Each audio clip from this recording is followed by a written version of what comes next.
abin da isa zan ce maka Buhari bai mana adalci ba dan shine commander in chief.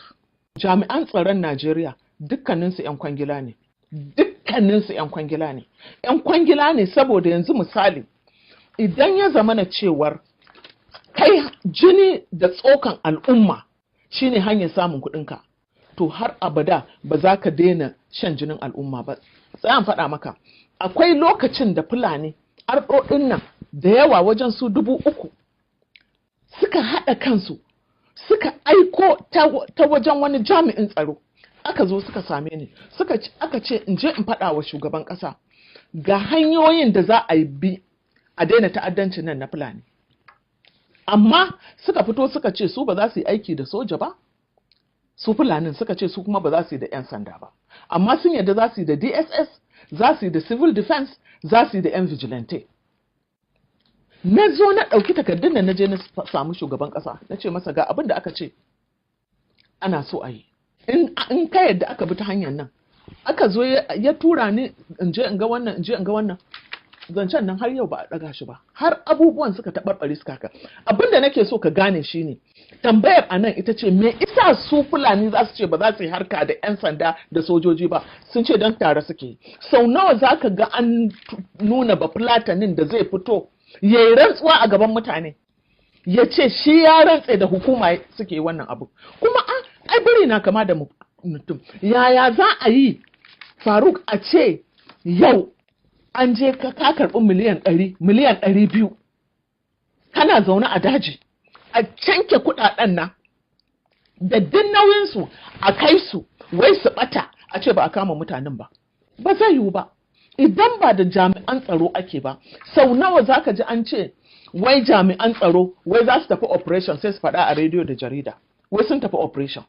Kai ka taɓa jin operation na ɗan sanda ko na soja abin da ya kamata ka yi shi a cikin sirri? Akwai abin da suke cewa element of surprise.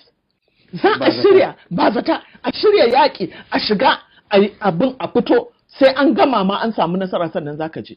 Amma kullum jami'an tsaronmu ba ma kamar su 'yan sanda sai ka ji sun kama wani ɗan yaro sai ta mana wasan kwaikwayon banza na ƙarya sun raina ma hankalin 'yan Najeriya.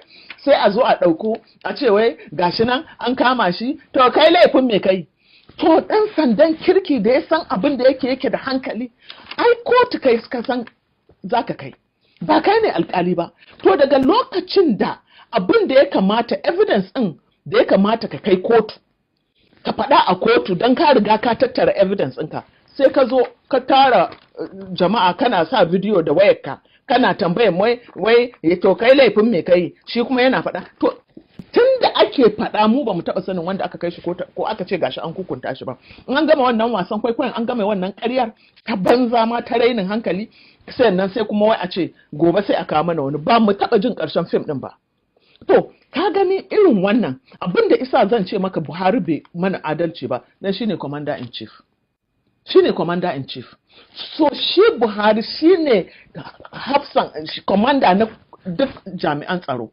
To idan kai ya rube dole gangan jiki ta lalace.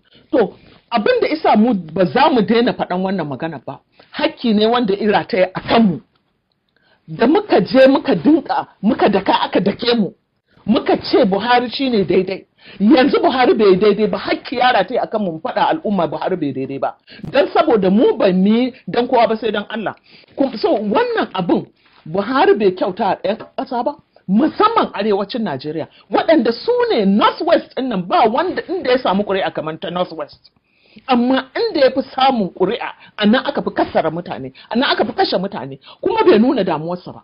Bai taɓa nuna damuwarsa don in za a kashe arewa ga baki ɗayanta bai taɓa nuna damuwarsa ba. Waɗanda yake nuna damuwarsa sai Yarbawa. Dalili su ne masu jaridu, su ne masu kwarmato. To mu ko tun da ba mu da kwarmato kuma tun da munafukai sun yawa a cikinmu, tun da matsorata makwaɗaita sun yawa a cikin arewa, ba su gane cewar faɗan gaskiyar ma shine zai kawo maka arzikin ba.